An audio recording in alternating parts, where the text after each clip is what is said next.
तुम्ही पाहत आहात JDM लाईव्ह।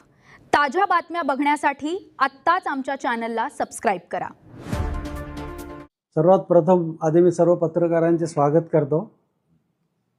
त्या ठिकाणी जी काही घटना झाली त्याबद्दल मी पहिला दिलगिरी व्यक्त करतो आणि मी ठासून सांगतो या ठिकाणी का मी महिला डॉक्टरवर हात उचललेला नाही। ही जी टीव्ही फुटेजमध्ये सीसी कॅमेरा फुटेजमध्ये जे येते तर कॅमेऱ्याचा अँगलमुळे येत असेल ती महिला डॉक्टर माझ्या मुलीसारखी आहे म्हणून ती म्हणतो, एकेरी उल्लेख करतो ती माझ्या मुलीसारखी आहे। तिचे मॅरेज झाले का नाही ते पण मला माहिती नाही। सतत कानाला बोलत होते, आमची रिक्वेस्ट ऐकत नव्हती आणि त्यामुळे मी तुझा फोन ठेव बाजूला, आमची कंप्लेंट आधी घे, काय तर आमची तक्रार घे, ऐकून घे, एवढंच तिला बोललो। आणि मी त्या महिलेला मारलेलं नाही, आम्हाला बाळासाहेबांची शिकवण आहे, त्यामुळे महिलांवर आम्ही हात उचलला नाही आणि याच्यापुढे उचलणार नाही।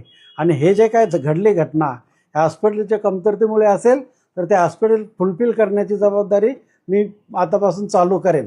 परंतु याच्यापुढे ज्यांच्यासाठी मी जे काम केलेलं आहे, ज्यांच्यासाठी मी धावून गेलो, जिच्यावरती संकट आलं होतं, अडचणीत आली होती, समस्या निर्माण झाली होती, त्यांच्यात तोंडून तुम्ही ऐका काय घडले ते त्या सांगतील तुम्हाला। विषय आहे की नेमकं तुम्ही तिथे का गेलात, कशासाठी गेलात आणि मग तिथे तुम्हाला काय असं उत्तर मिळालं की तुम्हाला हे ऍक्शन घ्यावी लागेल? यांनी मला बोलावलं, मी फोन केला यांच्याच फोनवरती, त्यांना फोन द्या सांगितलं डॉक्टरांना।